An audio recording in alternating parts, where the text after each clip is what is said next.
These 9 questions and the information which follows are one piece of a larger puzzle to constructing compelling characters and mastering character depth. For those who aren't familiar with the 16 basic desires, I recommend watching the first video in this series. For those who are caught up, it's time for another entry in the 16 basic desires for writers.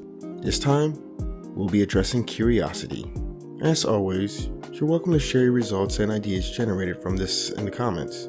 And know that I'm overall interested in using motivational psychology for character construction purposes only. Anything else you do with this is your choice. Now, without further ado, let's begin. Part 1. Curiosity Overview. Curiosity is the desire to learn for the sake of learning. Curiosity is distinct from intelligence, which refers to how easily a person learns. A person can be highly intelligent, but not particularly curious, or vice versa. Consider a student who gains straight A's, but only wants to read books that are required for a class. Someone who is curious would just read any book which interests them. Curiosity should also not be confused with exploration. Exploratory and intellectual curiosity are two different things. Intellectual curiosity is the need for cognition, or thinking, while the desire to explore one's environment falls under a low desire for tranquility. Explorers don't necessarily have to be thinkers. See Daniel Boone for a real-life example. Or, for a fictional example, Monkey D. Luffy from One Piece. He loves exploring the world, but he's one of the least curious people throughout the story. He still has some curiosities though, which leads to him doing things like asking mermaids how they poop. The patterns found with those with high curiosity and low curiosity differ greatly, which I'll explore in the next part. Before I do, keep in mind that those with an average desire tend to fall in the middle. If they have too much thinking, they get overwhelmed and engage in behavior more akin to someone with a lower desire. And if there's too little thinking, they're more likely to engage in behavior akin to someone with a higher. Too much thinking for anybody is akin to eating too much food, and requires engaging in behavior from the other side to help balance self out. Part 2. A low desire for curiosity. A low desire for curiosity refers to individuals who may not have a strong inclination towards learning and exploring new things. They're easily frustrated when it comes to thinking and have little patience with intellectual matters. They often like to speak with actions rather than words. These types tend to view themselves as practical and down to earth, and those with a high desire for curiosity as arrogant, boring, impractical, coldly analytical, cerebral, highbrow, nerds, and lacking in common sense. They engage in self-hugging when they insist that those with a high desire for curiosity are missing out on life. Everyday tyranny takes place when they criticize or ridicule those with a high desire for curiosity for not living their life in the same manner. Those with a low desire for curiosity are more drawn to work which requires common sense and practical knowledge. Work that requires little learning and repetition will often appeal to them. Also, in the matter of sports, athletes tend to lean more towards low curiosity than high. One of the 6 reasons someone might not do well in school is because of a low desire for curiosity.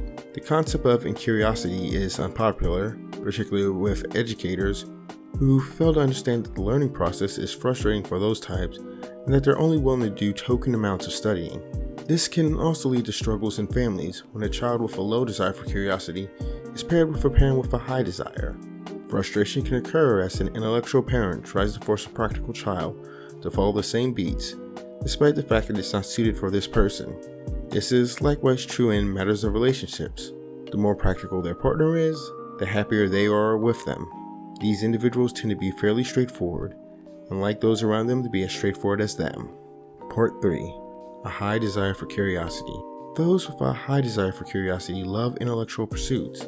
Ideas and theories mean a great deal to them, to the point where they'll pursue them even in times of poverty or war. These types are easily bored and need frequent intellectual stimulation to remain happy. Because of this, they often have a wide range of interest, even if they focus on a particular area of expertise. These types tend to see themselves as contemplative, deep thinkers, inquisitive, intellectual, reflective, and thoughtful.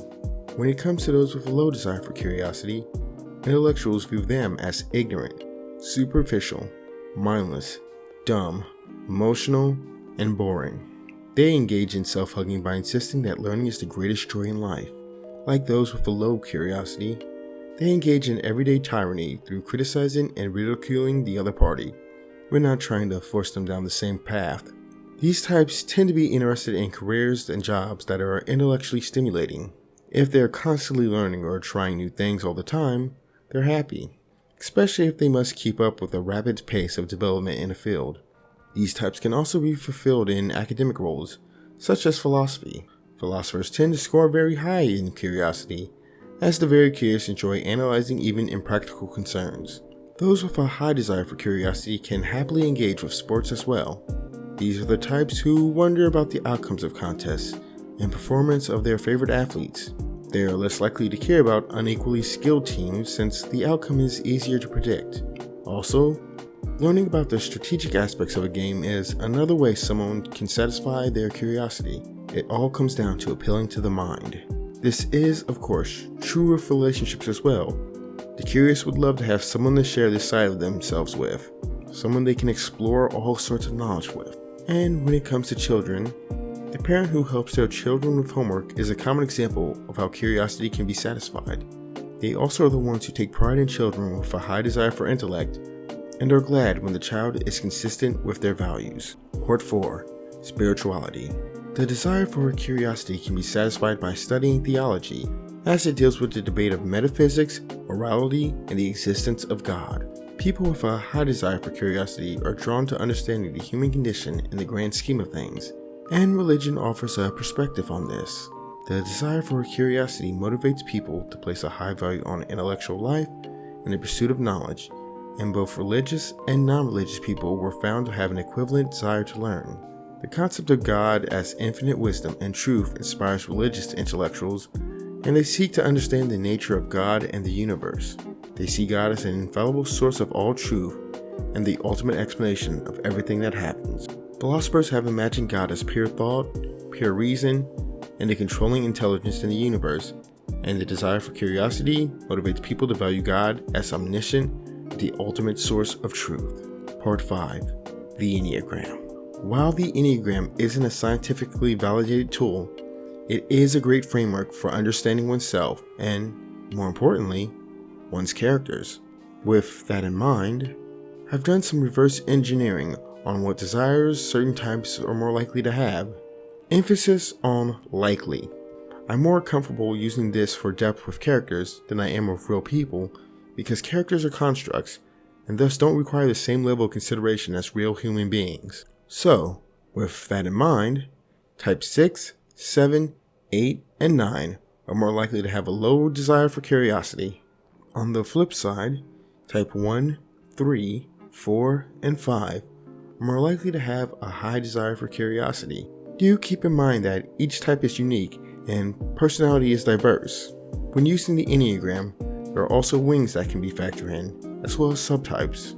If you want to take it further, you can even add in tri-types or combine it with MBTI. If you truly wish to go into depth with your characters, simply to study the types for yourself and reach your own deductions. Good example, while I list a challenger as less likely to have a high desire for curiosity, the protagonist of my series, the Grandmaster of Theft, has a high desire for curiosity.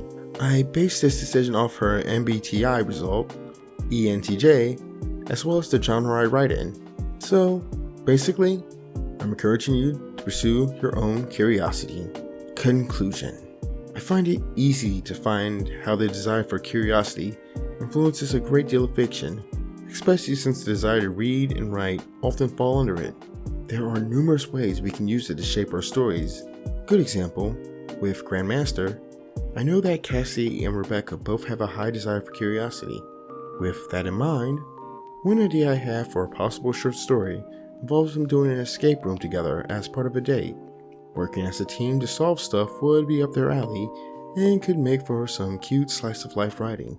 Or, for a more conflicting example, Rebecca feels competitive with Cassie's right-hand man, when I determined this from her high desire for acceptance. One way this could manifest in her thoughts could be by her self-hugging with how he has a lower desire for curiosity than her. She could view him negatively as someone who is more hands-on and use it to comfort her insecurities about not being picked first for the crew. This isn't anything set in stone yet, but it's the type of thinking knowing about this helps me engage in. and it's the type of thinking following this series can help you engage in. Of course, the fact I came up with that required me compounding 2 desires. Remember, all 16 desires make up a person. So, if you want to see the full picture, you'll need to see all the videos in this series. To know when the next one, the desire for eating, is out, subscribe to the channel. If it is out already, sate your curiosity right now by continuing the series.